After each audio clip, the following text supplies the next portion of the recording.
Dylan, thanks so much for being with us. Yeah, thanks for having me. Well, what can you tell us about this report that's actually more than a year old?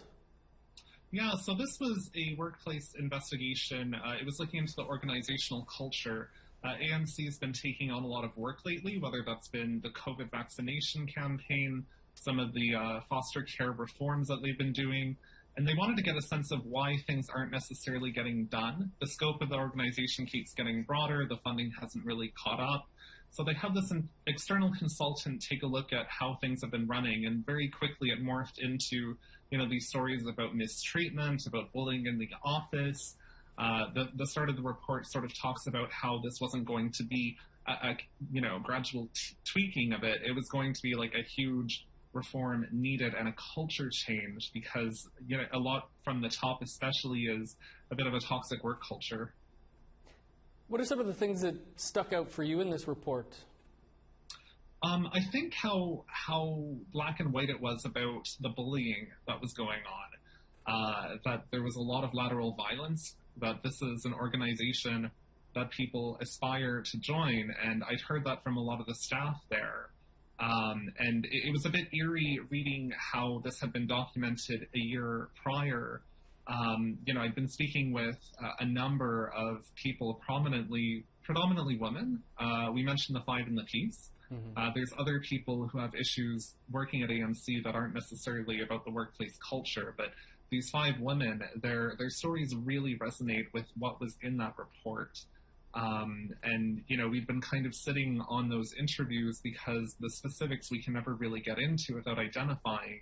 There's 2 people in a room, one of them says something, we can't quote that in the paper, but this report really illustrates the sort of hoarding information, going after colleagues, undermining people, and especially these 2 senior staffers that seem to be, very close with the suspended Grand Chief Arlen Dumas that are causing a lot of this issue.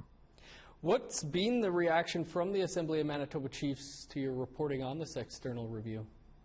A lawyered letter, which I do understand. I mean, they have the Grand Chief suspended right now. He's facing a police investigation into alleged sexual assault. They have their own HR probe. I know that there's not terribly much that they can really say, but at the same time, we asked them specifically to demonstrate what progress they have made. The report has 3 pages of recommendations. There's actually 50 of them, and they have not been able to explain what are they not going to pursue? What are they going to pursue? It's been a year since this report came to them, just over a year. Since then, the Grand Chief has been reelected. He's been suspended. There's been a few interim chiefs.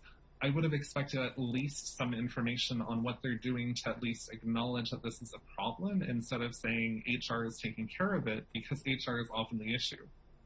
Dylan, of those 50 recommendations, which ones stick out for you? I think wanting a broader change, just the extent of the cultural change that they're looking for, that it can't just be about reassigning different roles, that there needs to be sort of a structural change. And it gets into some concepts about how this is a top-down organization, how it doesn't really feel Indigenous, things are not run in a circle, how it victimizes people, and people become the oppressors because they feel they have no power, they have no direction. Some of this is just basic HR stuff, that they don't have a clear job description, or they're not really sure how their role interacts with that of their colleagues. But some of it is actually quite serious stuff about being bullied, undermined, siloed. It's hard to be a good employee at AMC when you don't know what is going on there, especially when the most senior person, the Chief of Staff to the Grand Chief Dumas, it says nobody knows what her motives are. So how do you deliver on that? It just struck me how profound the cultural issues of that organization are. Dylan, we'll have to leave it there, but appreciate your reporting on this and taking some time for us to talk about it. Thanks so much.